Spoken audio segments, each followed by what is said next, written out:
ธานีที่ล้ำค่าชี้นำธรรมาเพิ่มปัญญาแตกฉานสอบถามธรรมะข้อใดเชิญลองถามไทยเรื่องที่อยากถามมีธรรมสลับกับเพลงเพราะมีธรรมสลับกับเพลงเพราะและดีเจชอลับไว้เป็นเพื่อนคุณ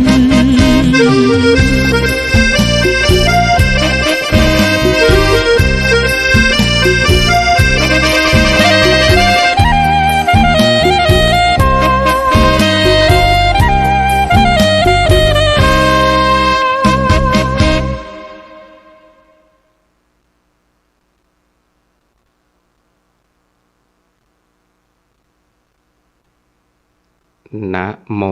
ตัสสะภะคะวะโตอะระหะโตสัมมาสัมพุทธัสสะขอความนอบน้อมจงมีแด่องค์สมเด็จพระบรมศาสดาสัมมาสัมพุทธเจ้าพระธรรมและพระอริยสงฆ์สาวกทั้งหลาย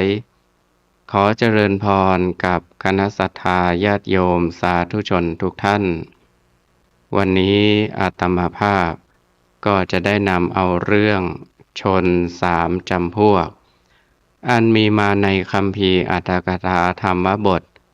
ขุทกนิกายปาปวรรคแห่งสุตตันตปิฎกมาอธิบายชี้แจงแสดงให้กับคณะศรัทธาญาติโยมสาธุชนทุกท่านดำเนินความว่าสัทธาเชตวเนวิหารันโตสมัยหนึ่งสมเด็จพระบรมศาสดาเสด็จประทับพระอิริยาบถอยู่ณวัดเชตวันมหาวิหารกรุงสาวัตถีครั้งนั้นพระองค์ทรงแสดงพระธรรมเทศนาโปรดภิกษุทั้งหลายโดยทรงปรารภชนสามจำพวกให้เป็นอุบัติเหตุซึ่งมีเรื่องเล่าดังต่อไปนี้สัทธริกิระเชตวเนดังได้ยินมาครั้งหนึ่งเมื่อสมเด็จพระบรมศาสดาเสด็จประทับอยู่ณวัดเชตวันมหาวิหารนั่นแลภิกษุทั้งหลายเป็นอันมากซึ่งพากันมาเข้าเฝ้าสมเด็จพระบรมศาสดาได้พากันไปบิณฑบาตในบ้านแห่งหนึ่งชาวบ้านทั้งหลายพากันออกรับบาตรของภิกษุทั้งหลายเหล่านั้นแล้วนิมนต์ให้นั่งณอาสนศาลาถวายข้าวต้มและของเคี้ยวแล้วพากันนั่งฟังธรรมคอยเวลาอาหารสุกอยู่ในขณะนั้นเปลวไฟได้ลุกขึ้นจากเตาของหญิงคนหนึ่งซึ่งกำลังหุงข้าวต้มแกงอยู่ลามขึ้นไปติดหลังคาหญ้าอันหนึ่งได้กระเด็นขึ้นจากหลังคาทั้งไฟไหม้อยู่ปลิวขึ้นไปสู่อากาศในขณะนั้นกาตัวหนึ่งบินมาทางนั้นสอดคอเข้าไปในเสวียนหญ้านั้นพอดีเส้นหญ้าผูกพันตัวถูกไฟไหม้ตกลงตายอยู่ณที่กลางบ้านนั่นเองภิกษุทั้งหลายเห็นดังนั้นแล้วจึงคิดกันว่า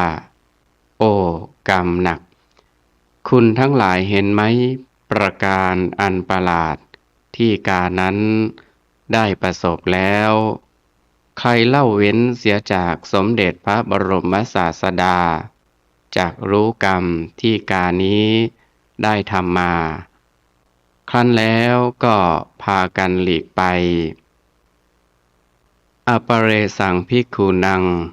ยังมีภิกษุพวกอื่นอีกพากันขึ้นเรือเดินสมุทรเพื่อจะไปเฝ้าสมเด็จพระบรมศาสดาครั้นไปถึงกลางมหาสมุทรเรือได้หยุดนิ่งไม่ไปไม่มาคนในเรือทั้งหลายสำคัญว่าคงจักมี คนกาลกณีอยู่ในเรือนี้ จึงตกลงกันให้จับฉลากเลือกดูเพื่อจะได้รู้ว่าใครเป็นคนกาลกิณีก็นายเรือมีภรรยาสาวอยู่คนหนึ่งมีรูปร่างดูหน้าเลื่อมใสสลากได้ตกไปถูกภรรยาสาวของนายเรือนั้นคนเรือทั้งหลายสงสัยจึงปรึกษาตกลงให้จับฉลากกันใหม่แล้วได้จับฉลากอีกถึง3 หนฉลากก็ได้ตกไปถูกภรรยาของนายเรือนั่นแหละทั้ง3 หนคนเรือทั้งหลายพากันดูหน้านายเรือพร้อมกับพูดว่านายจะทำอย่างไรกันนายเรือตอบว่าข้าพเจ้าไม่อาจที่จะให้มหาชนได้ประสบความฉิบหายด้วยเห็นแก่ภรรยาของข้าพเจ้าเพียงคนเดียวนี้ท่านทั้งหลายจงจับภรรยาของข้าพเจ้าโยนทิ้งไปในน้ำเถิดฝ่ายภรรยาในเรือนั้นเมื่อถูกจับจะโยนทิ้งน้ำเกิดความสะดุ้งหวาดกลัวต่อมรณะภัยเป็นกำลังได้ร้องหวีดหวาดขึ้นใหญ่ส่วนนายเรือได้ยินดังนั้นจึงสั่งพวกกรรมกรว่าจะให้เครื่องแต่งตัวที่ดีๆของเธอเสียไปทำไมจงปลดเครื่องแต่งตัวออกให้หมดแล้วให้นุ่งผ้าเก่าๆสักผืนเดียวแล้วทิ้งลงน้ำไปอันหนึ่งข้าพเจ้าไม่สามารถที่ทนดูเธอซึ่งลอยให้เห็นอยู่เหนือผิวน้ำได้ฉะนั้นจงเอาหมอนทรายผูกเข้าที่คอแล้วโยนให้จมลงไปในมหาสมุทรโดยที่ข้าพเจ้าจะไม่ได้เห็นเธอกรรมกรทั้งหลายได้ทำเสมือนดังที่คำสั่งนั้นทุกประการปลาและเต่าทั้งหลายมาลุมกันกินหญิงนั้นตรงที่จมลงนั่นแหละภิกษุทั้งหลายเห็นดังนั้นแล้วจึงคิดว่าคนอื่นเว้นสมเด็จพระบรมศาสดาแล้วใครเล่าจักรู้จักกรรมของหญิงนั้นได้พวกเราจักไปเฝ้าทูลถามกรรมของหญิงนั้นต่อสมเด็จพระบรมศาสดาครั้นถึงท่าที่หมายแล้วก็พากันลงจากเรือแล้วก็หลีกไปอปเรปิสัตตภิกขุยังมีภิกษุพวกอื่นอีกจำนวน7 รูปด้วยกันจากปัจจันตชนบทไปเฝ้าสมเด็จพระบรมศาสดาครั้นเดินทางมาจนถึงเวลาเย็นจึงแวะเข้าไปยังวัดแห่งหนึ่งแล้วถามขอที่สำหรับพักแรมก็พอดีในวัดนั้นมีถ้ำอยู่ถ้ำหนึ่งมีเตียงนอนอยู่7 เตียงเมื่อภิกษุ7 รูปนั้นได้ถ้ำนั้นแล้วก็พากันเข้าไปพักจำวัดอยู่ในถ้ำนั้นครั้นตกถึงเวลากลางคืนเกิดอาเพศมีหินก้อนหนึ่งโตขนาดยอดหลังคาเรือนตกกลิ้งไปปิดปากถ้ำเองฝ่ายภิกษุเจ้าของวัดทั้งหลายทราบข่าวแล้วจึงบอกแก่กันและกันว่าเรามอบถ้ำนี้ให้ภิกษุอาคันตุกะพักแรมก็ก้อนหินใหญ่นี้ตกมาปิดปากถ้ำพวกเรามาช่วยกันกลิ้งก้อนหินนั้นออกแล้วเรียกร้องคนทั้งหลายจาก7 หมู่บ้านโดยรอบๆวัด ให้มาพร้อมกันแล้วให้พยายามช่วยกันผลักดันก้อนหินนั้นออกแต่ก็ไม่สามารถที่จะให้ก้อนหินนั้นเคลื่อนออกจากที่ได้ฝ่ายพวกภิกษุที่อยู่ภายในถ้ำนั้นก็พยายามจนสุดความสามารถเมื่อเหตุสุดวิสัยเช่นนั้นภิกษุทั้งหลายไม่สามารถจะทำให้ก้อนหินนั้นเคลื่อนออกจากประตูถ้ำได้เป็นเวลาล่วงไปถึง7 วันภิกษุอาคันตุกะ7 รูปนั้นถูกความหิวแผดเผาได้เสวยทุกขเวทนาอย่างใหญ่หลวงตลอดเวลา7 วันครั้นถึงวันที่ก้อนหินนั้นได้กลิ้งออกไปเองภิกษุ7 รูปออกมาแล้วคิดว่าเว้นเสียจากสมเด็จพระบรมศาสดาแล้วใครเล่าจักทราบบาปกรรมของพวกเรานี้ได้พวกเราจักไปเฝ้าทูลถามสมเด็จพระบรมศาสดาครั้นแล้วก็พากันหลีกไปภิกษุ7 รูปนั้นไปพบกันกับภิกษุพวกก่อนในระหว่างทางแล้วทั้งหมดก็เข้าไปเฝ้าสมเด็จพระบรมศาสดาพร้อมกันกราบถวายบังคมแล้วนั่งอยู่ณที่สมควรส่วนข้างหนึ่งเมื่อสมเด็จพระบรมศาสดาทรงทำปฏิสันถานแล้วได้จึงกราบทูลถามถึงเหตุแต่ละเหตุที่ตนได้ประสบพบเห็นมาแล้วโดยลำดับสมเด็จพระบรมศาสดาได้ทรงพยากรณ์แก่ภิกษุทั้งหลายเหล่านั้นตามลำดับดังนี้ 1. ภิกขเวโสตาวกาโกดูก่อนภิกษุทั้งหลายเรื่องกาก่อนเขาได้เสวยกรรมที่เขาได้ทำไว้แล้วด้วยตนนั่นแลกล่าวคือเมื่อครั้งอดีตการปางหลังยังมีชาวนาอยู่คนหนึ่งอยู่ในเมืองพาราณสีเขาพยายามฝึกโคของตนแต่ไม่สามารถจะฝึกให้สำเร็จได้เพราะโคของเขาพอเดินไปได้หน่อยหนึ่งแล้วก็นอนเสียแม้ถูกตีให้ลุกขึ้นแล้วเดินไปหน่อยหนึ่งแล้วก็นอนเหมือนอย่างนั้นอีกแม้ชาวนานั้นจะได้พยายามสักเท่าใดก็ไม่สามารถจะฝึกโคนั้นได้จึงเกิดความโกรธขึ้นอย่างแรงกล้าพูดว่าตั้งแต่นี้ต่อไปเจ้าจักนอนสบายล่ะ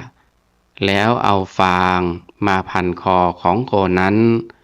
ทำให้เป็นประดุจดั่งกองฟางแล้วก็จุดไฟเผาโคถูกไฟไหม้ตายอยู่ณตรงนั้นนั่นแลดูก่อนภิกษุทั้งหลายกาได้ทำปาปกรรมนั้นในการครั้งกะโน้นด้วยผลแห่งกรรมนั้น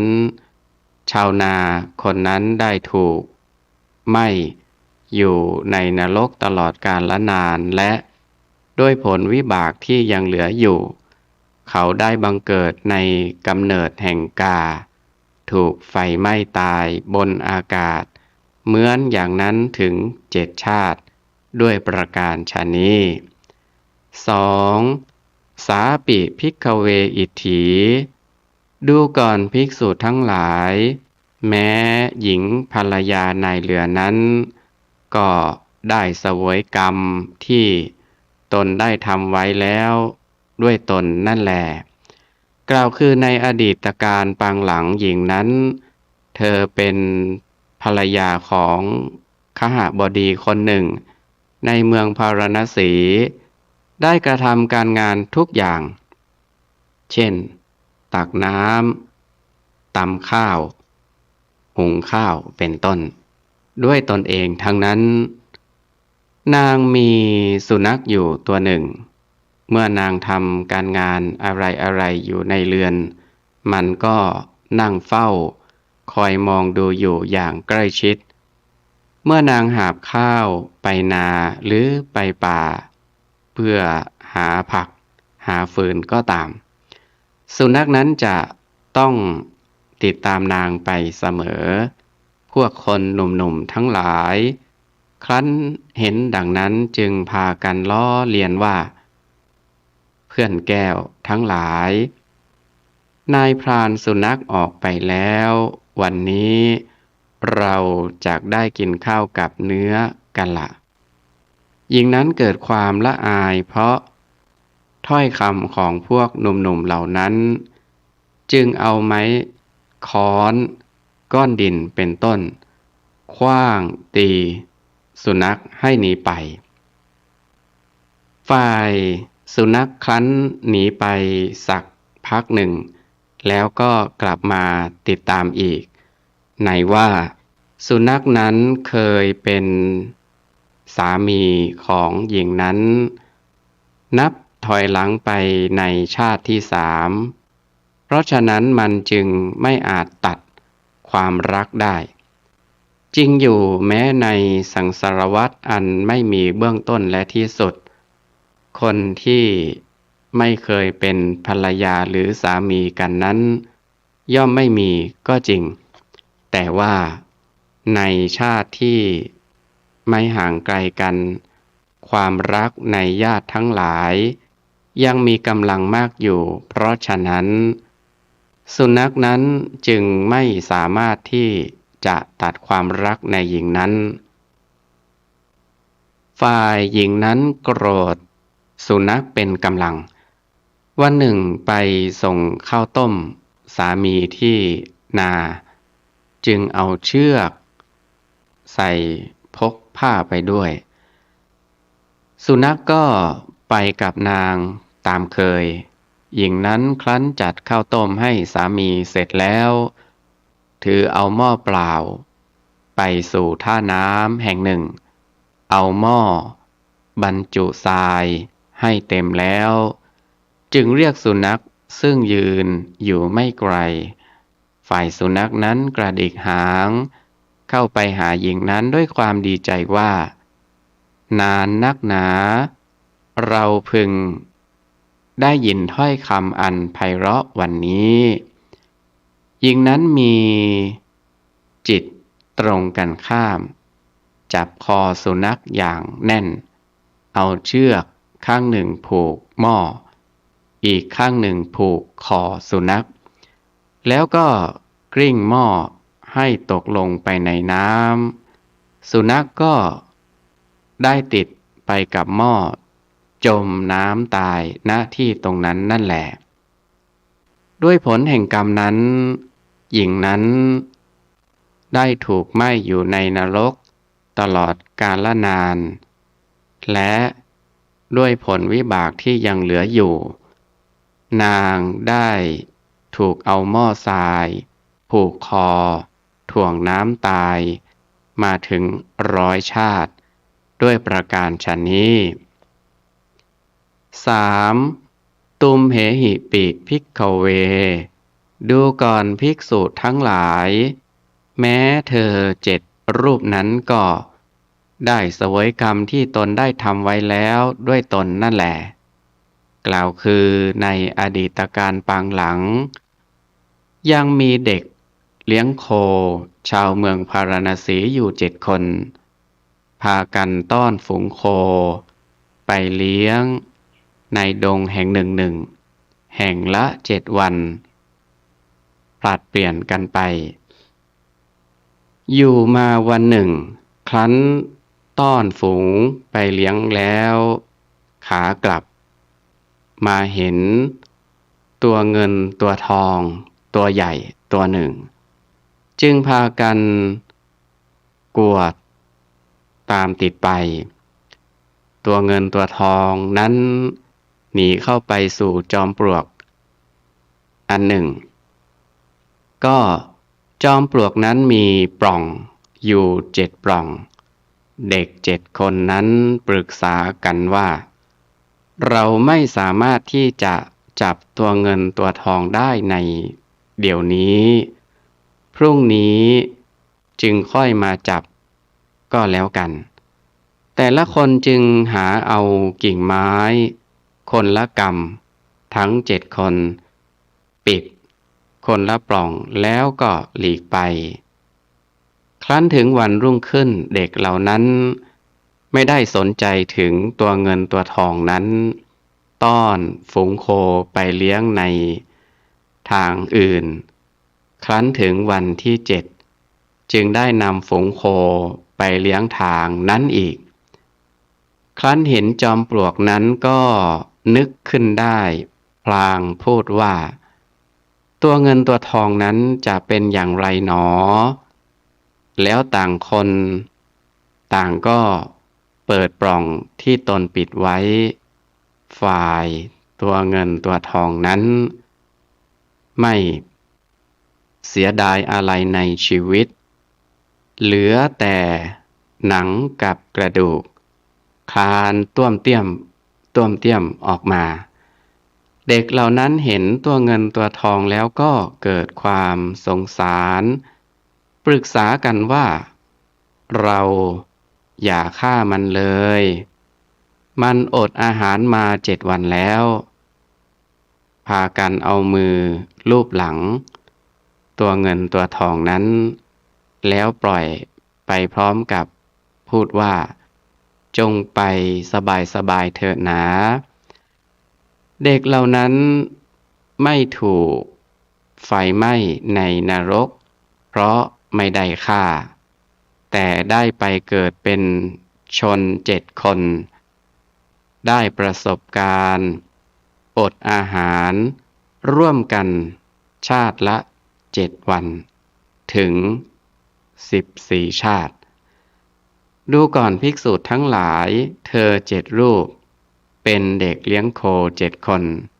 ได้ทำกรรมนั้นไว้แล้วในการครั้งกันโน้นด้วยประการชนี้แล เอวังสัทธาครั้นสมเด็จพระบรมศาสดาทรงพยากรณ์ปัญหาอันภิกษุทั้งหลายเหล่านั้นกราบทูลถามจบลงแล้วอย่างนี้ทันใดนั้นมีภิกษุรูปหนึ่งกราบทูลถามสมเด็จพระบรมศาสดาอีกว่าข้าแต่สมเด็จพระพุทธองค์ก็บุคคลที่ทำบาปกรรมแล้วหลบหนีไปอยู่บนอากาศก็ดีหลบหนีไปอยู่ในมหาสมุทรก็ดีหลบเข้าไปซ่อนอยู่ในระหว่างหุบเขาก็ดีก็ไม่รอดพ้นได้หรือพระพุทธเจ้าค่ะสมเด็จพระบรมศาสดาตรัส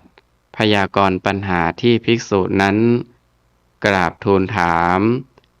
ให้ภิกษุทั้งหลายฟังว่าภิกขเวดูก่อนภิกษุทั้งหลาย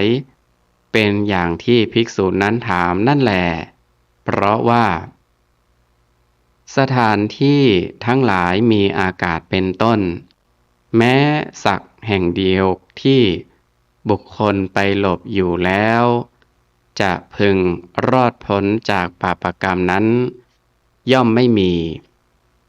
เมื่อสมเด็จพระบรมศาสดาจะตรัสพระธรรมเทศนาสืบอนุสนธิโปรดภิกษุทั้งหลายเหล่านั้นต่อไปจึงได้ตรัสพระพุทธนิพนธกถาเป็นปัจฉิมพจน์ดังนี้ณอันตลิเขณสมุทธมัชเชณปภตานังวิวะวรังปวิสสะณวิชชติโสชะคติปเทโสยัตตรัตถิโตมุจเจยะปาปกัมมาใครๆพึงหลบหนีไปอยู่บนอากาศหรือในกลางสะดือมหาสมุทรหรือหลบหนีไปอยู่ในหุบเขาก็ จะไม่พ้นจากบาปกรรมเพราะประเทศแห่งแผ่นดินที่บุคคลหลบหนีไปซ่อนอยู่แล้วจะพึงพ้นจากบาปกรรมนั้นย่อมไม่มีภิกษุทั้งหลายเหล่านั้นส่งญาณไปตามกระแสพระธรรมเทศนาด้วยโยนิโสมนสิการเป็นอันดีในเวลาจบพระธรรมเทศนาก็ได้บรรลุมรรคผลมีโสดาปัตติผลเป็นต้นโดยสมควรแก่อุปนิสัยของตนพระธรรมเทศนาครั้งนั้นได้สำเร็จเป็นประโยชน์แม้แก่มหาชนผู้ประชุมพร้อมอยู่ในสมาคมนั้นด้วยประการฉะนี้ลำดับนี้จะได้วิสัชนาอธิ บายความในท้องนิทานและในพระธรรมเทศนาพุทธนิพนธกถาโดยอาศัยหลักอรรถกถาในและโดยอัตโนมัตยาธิบายเพื่อเฉลิมเพิ่มเติมสติปัญญาฉลองศรัทธาบารมีเพิ่มพูนกุศลบุญญาราศีส่วนธรรมสวนะใหม่แก่สาธุชนพุทธบริษัทสืบต่อไปในนิทานเรื่องนี้แสดงให้เห็นว่าคนเรานี้นั้นจะได้ประสบพบกับโชคลาภที่พึงปรารถนาก็ดีหรือจะได้ประสบพบกับเคราะห์กรรมอย่างหนักมีประการต่างๆก็ดีก็ล้วนแต่มีผลอันสำเร็จมาแต่กุศลกรรมและอกุศลกรรมที่ตนเคยได้กระทำมาแล้วทั้งนั้นแต่สามัญชนคนธรรมดาไม่มีปรีชาญาณสามารถที่จะรู้ได้จึงมักให้เกิดสำคัญผิดไปต่างๆว่าเพราะเหตุที่บุคคลนั้นบุคคลนี้หรือสิ่งโน้นสิ่งนี้เป็นผู้กระทำแก่ตนถ้าเป็นโชคลาภก็เกิดความดีอกดีใจว่าท่านผู้นั้นผู้นี้ช่วยบันดาลให้ถ้าเป็นเคราะห์กรรมก็หาว่าคนโน้นคนนี้แกล้งทำให้แก่ตนเมื่อสำคัญผิดไม่รู้ตรงตามเหตุผลที่เป็นจริงเช่นนี้จึงเป็นมูลเหตุให้คนสร้างกรรมทำเวรให้แก่ตนเองมากขึ้นจนไม่สามารถที่จะชำระสาสางล้างบาปกรรมให้หมดสิ้นไปได้แต่ถ้าได้พิจารณาให้เห็นว่าผลวิบากทั้งหลายทั้งที่เป็นส่วนดีที่ให้เกิดความสุขโสมนัสทั้งส่วนที่ไม่ดีที่ให้เกิดความทุกข์โทมนัสล้วนเป็นผลกรรมของเราเองทั้งนั้นดังนี้แล้วก็จะได้ตั้งหน้ารับเสวยผลกรรมนั้นๆให้เสร็จสิ้นไปและไม่ทำบาปกรรมต่อไปอีกเลือกทำแต่กัลยาณกรรมอันจะส่งผลให้ได้ประสบความสุขโสมนัสสืบไปข้อที่ว่าผลวิบากทั้งหลายเกิดมาแต่กรรมของตนเองนั้นพึงเห็นตัวอย่างในเรื่องของบุคคล3จำพวกในนิทานเรื่องนี้ที่สมเด็จพระบรมศาสดาเทศนาโปรดภิกษุทั้งหลายตามที่ได้เห็นหรือได้ประสบมาด้วยตนเองกล่าวคือเรื่องที่1กาได้บินเอาคอไปสอดเข้าในเสวียนหญ้าซึ่งไฟกำลังไหม้ปลิวขึ้นไปอยู่บนอากาศจนทำให้กานั้นตายแล้วพลัดตกลงมาซึ่งก็ไม่น่าจะบินไปพ พอเหมาะพอดีอย่างนั้น เพราะท้องฟ้าเวหาก็กว้างใหญ่ไพศาลแต่เพราะผลกรรมต่างหากบันดาลให้เป็นไปดังนั้น เพื่อให้สมกับกรรมที่กาได้ทำมาแต่ชาติก่อน ซึ่งสมเด็จพระบรมศาสดาได้ทรงแสดงอาตีตกรรมของเขาให้ภิกษุทั้งหลายทราบว่า กานั้นแต่ชาติก่อนได้เป็นคนชาวนา ได้ฝึกโคขี้โกงตัวหนึ่งไม่สำเร็จ เพราะโคนั้นไม่ยอมเดินลากแอก ใช้วิธีนอนไม่ลุก แม่ชาวนานั้นจะเคี่ยนให้ลุกแล้วพอเดินไปได้หน่อยหนึ่งก็กลับลงนอนอีก ด้วยในนี้จึงทำให้ชาวนาเกิดโมโหโกรธขึ้นอย่างหน้ามืด ไปเอาฟางมาพันคอโคให้มากจนเป็นดุจกองฟางแล้วก็จุดไฟเผา โคได้ตายลงเพราะการกระทำอย่างทารุณเหี้ยมโหดของชาวนานั้น นี้ได้ชื่อว่าชาวนาได้ทำอกุศลกรรมไว้ อกุศลกรรมนั้นเรียกว่าปาณาติบาตได้แก่การฆ่าสัตว์ซึ่งสำเร็จมาแต่อกุศลจิตคือจิตโกรธเรียกโดยปรมัตถโวหารว่าโทมนัสสะปฏิฆะสัมปยุตตจิตคือจิตที่มีโทสะเป็นมูลจิตดวงนี้ให้ผลต้องไปตกนรกเสมอเพราะฉะนั้นชาวนานั้นจึงไปตกนรกถูกไฟไหม้แผดเผาอยู่เป็นเวลานานครั้นพ้นจากนรกแล้วด้วยเศษผลกรรมที่ยังเหลืออยู่อย่างเบาบางแต่กระนั้นก็ยังทำให้มาบังเกิดในกำเนิดแห่งกาแล้วก็ถูกเสวียนหญ้าทั้งที่ติดไฟอยู่สวมเข้าที่คอจนไฟไหม้ตายทั้งเป็นคล้ายๆกับกรรมที่ชาวนานั้นเอาฟางมาพันคอโคแล้วเอาไฟเผาทั้งเป็นฉะนั้น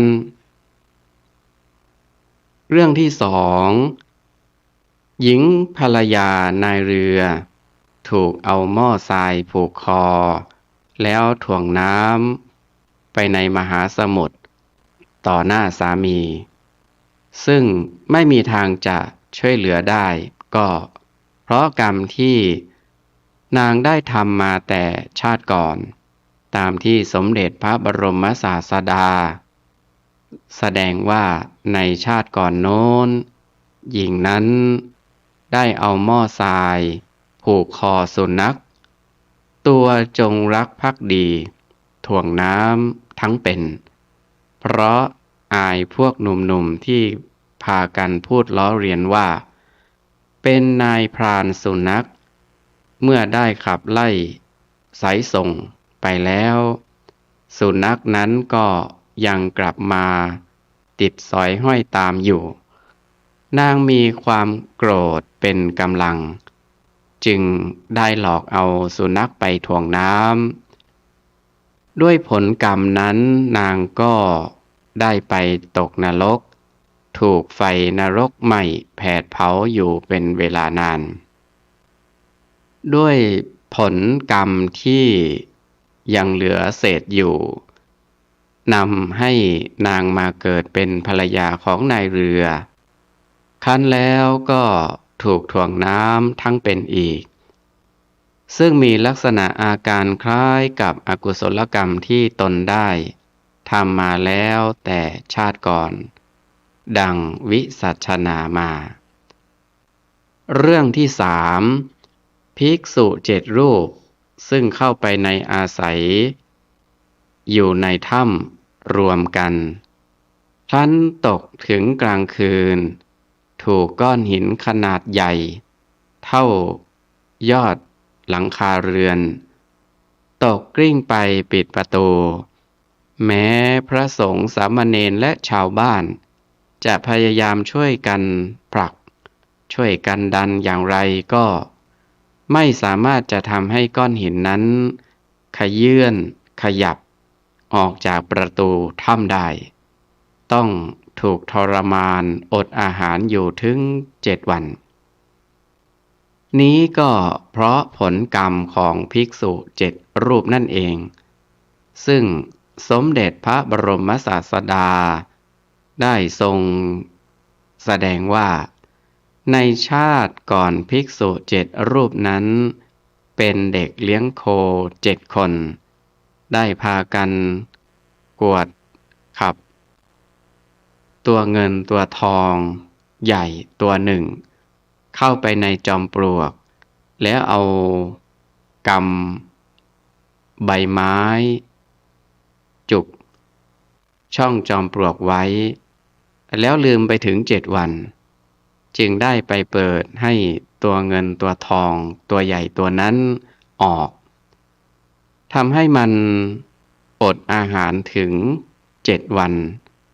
ผอมจนเหลือแต่หนังกับกระดูกแต่เด็กเหล่านั้นกลับเกิดกรุณาไม่ฆ่ามันคั้นมาในชาติปัจจุบันนี้จึงได้เป็นภิกษุ7 รูปถูกปิดประตูถ้ำขังอดอาหารอยู่ถึง7 วันด้วยผลกรรมบันดาลซึ่งมีลักษณะคล้ายกับกรรมที่ตนได้ทำไว้ในชาติก่อนนั่นแลแต่เด็กเหล่านั้นไม่ตกนรกเพราะอกุศลจิตเป็นเหตุให้ฆ่านั้นไม่มีกลับมีกุศลจิตเกิดเมตตากรุณาขึ้นแล้วปล่อยมันไปส่วนที่ถูกปิดประตูถ้ำให้อดอาหารอยู่7 วันนั้นเพราะอกุศลกรรมที่พากันปิดขังตัวเงินตัวทองตัวใหญ่ตัวนั้นไว้ในจอมปลวกด้วยโมหะเจตนาจึงนำให้เกิดผลอย่างคู่ควรกันเช่นนั้นด้วยประการฉะนี้ตามตัวอย่างใน3 เรื่องนี้แสดงถึงผลอกุศลกรรมตามสนองที่บุคคลฆ่าและทรมานสัตว์เดรัจฉานเหมือนกันทั้ง3 เรื่องจึงสมควรจะพึงใช้สติสัมปชัญญะกำหนดพิจารณาดูว่าถ้าลงมือฆ่ามนุษย์หรือทรมานมนุษย์ซึ่งเป็นสัตว์ที่มีคุณธรรมมีคุณค่าสูงแล้วจะพึงบันดาลให้เกิดผลวิบากอันร้ายแรงและน่าสะดุ้งหวาดกลัวว่าตัวอย่างดังตัวอย่างที่ได้วิสัชนามาแล้วเพราะเหตุดังนั้นสาธุชนพุทธบริษัทจึงไม่ควรทำบาปโดยแท้เมื่อเกิดความโลภความโกรธความหลงขึ้นอันเป็นตัวการสมุฏฐานให้ทำบาปได้นานาประการจึงก็จงคอยใช้สติเตือนตนใช้สัมปชัญญะพิจารณาถึงผลวิบากอันจะพึงบังเกิดแก่ตนในภายหลังดังที่ปรากฏในนิทานเรื่องนี้ก็จะเป็นทางช่วยให้ห่างไกลจากบาปอกุศลตามสัตติวิสัยกำลังสามารถของตนได้อยู่แต่ที่จะให้ห่างไกลจากบาปได้โดยแท้จริงต้องพยายามบำเพ็ญธรรมจำศีล และภาวนาจนให้วิปัสสนาปัญญาและมรรคปัญญาบังเกิดขึ้นในจิตตสันดานที่เรียกว่าเข้าถึงปฏิบัติศาสนาต่อไปเมื่อสมเด็จพระบรมศาสดาตรัสพยากรณ์ปัญหาแก่ภิกษุทั้งหลายจบลงแล้วขณะนั้นมีภิกษุรูปหนึ่งกราบทูลถามปัญหาต่อไปว่าคนที่ทำบาปกรรมแล้วหลบหนีไปอยู่เสียบนอากาศหรือหลบลงไปอยู่ในกลางสะดือมหาสมุทรหรือหลบไปอยู่ในหุบเขาจะไม่มีทางรอดพ้นได้บ้างหรือครั้นสมเด็จพระบรมศาสดาจะพยากรณ์ปัญหานั้นอีกจึงได้ตรัสแสดงพระธรรมเทศนาโดยพระพุทธนิพนธคาถาซึ่งมีข้อความดังนี้ใครๆพึงหลบหนีไปอยู่บนอากาศหรือในกลางสะดือมหาสมุทรหรือหลบหนีไปอยู่ในหุบเขาก็จะไม่พ้นจากบาปกรรมเพราะประเทศแห่งแผ่นดินที่บุคคลหลบหนีไปซ่อนอยู่แล้วจะพึงพ้นจากบาปกรรมนั้นย่อมไม่มีอธิบายว่าคำว่ากรรมนั้นจะเป็นบาปกรรมหรือคือกรรมชั่วหรือบุญญกรรมคือกรรมดีก็ตามเป็นเรื่องของนามธรรมซึ่งเป็นธรรมะที่ละเอียดที่สุดละเอียดจนไม่มีวัตถุอะไรจะปิดบังกางกั้นหรือจับกุมคุมขังไว้ได้โดยหลักธรรมก็ได้แก่เจตนาที่เกิดร่วมกับจิตดับพร้อมกับจิตและมีวัตถุอารมณ์เดียวกับจิตคิดไปไหนเจตนาก็ไปด้วยจะทำหน้าที่ช่วยปรุงแต่งจิตจนแยกแตกออกจากกันไม่ได้โดยธรรมนิยาม